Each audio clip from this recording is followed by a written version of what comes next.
देवी सर्वभूतेषु विष्णुमायेति शब्दिता नमस्तस्यै नमस्तस्यै नमस्तस्यै नमो नमः।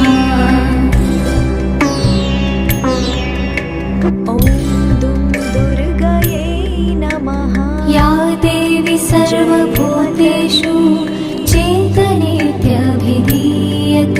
नमस्तस्यै नमस्तस्यै नमस्तस्यै नमो नमः।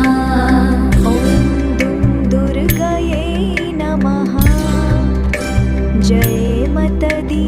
या देवी सर्वभूतेषु बुद्धिरूपेण संस्थिता नमस्तस्यै नमस्तस्यै नमस्तस्यै नमो